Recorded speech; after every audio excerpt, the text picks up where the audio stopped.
করবে, দেশ যারা চালাবে,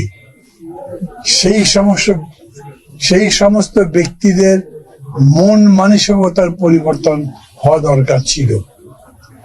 এমনিতে পত্রপত্রিকায় দেখছি যে দল একজনকে মনোনয়ন দিচ্ছে, তার বিরুদ্ধে আরেকজন দাঁড়িয়ে যাচ্ছে এবং নিজেকে জাহির করবার জন্য, প্রতিষ্ঠিত করবার জন্য লড়াইও করছে প্রচন্ড। এরকম হয়েছে অতীতেও, ইতিহাসে আছে।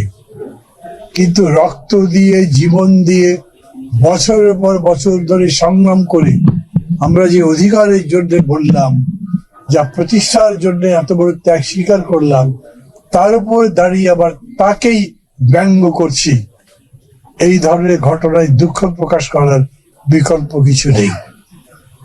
আজকে যে কারণে আমাকে এখানে আসতে হয়েছে, আমার দুজন আইনজীবী, সবাই আপনারা চেনেন তাদেরকে, তারা এসছেন। এটা খুবই একটা সিম্পল ব্যাপার ছিল।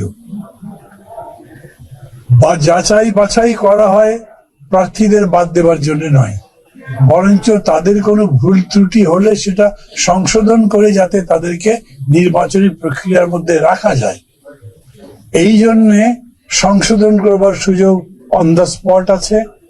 এমনকি সময় দেওয়া যায়, এমনকি এপিডেপিড, যেটা হলফনামা শপথ করে বলেন, সেটাতেও যদি কোনো ভুল থাকে সেটাতে আবার আপনার সাপ্লিমেন্টারি এফিডেভিট দেওয়ার সুযোগ আছে। অথচ আমার বাড়ি বগুড়ায়, সেইখানে আমি নির্বাচনের আগেও করেছি, এইবারে যখন করছি তখন আমাকে বিরোধিতা করবার জন্য যে মবকটাচি করা হয়েছে, এটা ইল ওমেন, এক কথায় খুবই একটা অশুভ ইঙ্গিত। যার কারণে আমি মনে করি জেলা প্রশাসক নিজে বিচলিত হয়ে সামাল দেবার জন্য মনে করেছেন একটা খারাপ পরিস্থিতি হবার চাইতে বিষয়টা নির্বাচন কমিশনে যাওয়াই ভালো, না হলে এটা বাতিল করবার কোনো কারণ ছিল না। এর আগে আমি এরকম করে বলিনি, কারণ সত্যায়িত হোক তারপরে বলাই উচিত মনে করেছি।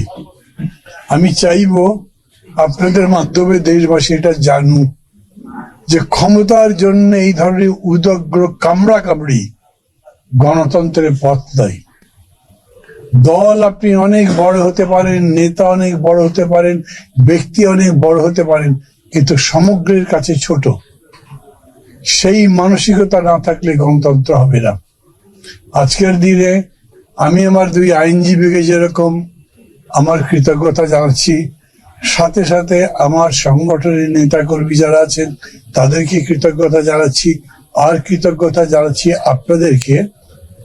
কিছু কিছু মিডিয়া যারা সেরকম করে প্রতিষ্ঠিত নয়, তারা লোভে পড়ে অর্থ অন্যান্য উৎকোচের মধ্যে এত অন্যায় রিপোর্ট করেছেন যেগুলোর প্রতিবাদ না করে পারা যায় না।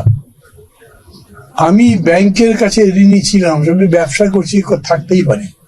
আমি ব্যবসা নিজে করতে পারি বা না পারি সেটা কথা আমার নামে আছে, আমাকে স্বীকার করতে হবে। কিন্তু আমি খেলাপি হয়ে গেছি, অতএব আমার কাছে নোটিশ পাঠানো হয়েছে, যেটা একেবারে মিথ্যা একটা নোটিশ, একটা ব্যাংকের ম্যানেজারকে দিয়ে করানো হয়েছিল। এবং কি প্রক্রিয়া করা হয়েছিল সেটা আমার যে ব্যাংক বগুড়ার বড়গোলায় ইসলামী ব্যাংকের ব্রাঞ্চে যোগাযোগ করলে জানবেন। সেই ম্যানেজার ওই চিঠি পাওয়ার পরে আমি হেড অফিস যখন গিয়ে বলেছি, যেখানে আপনাদের হেড অফিসে আবার এটা রিশিডিউল করা আলোচনা চলছে, তখন এই চিঠি কিভাবে আসে? ওটা একটা ঘোরতর অপরাধ ছিল, সেই জন্য সেই ম্যানেজারকে স্ট্যান্ড রিলিজ করা হয়েছে।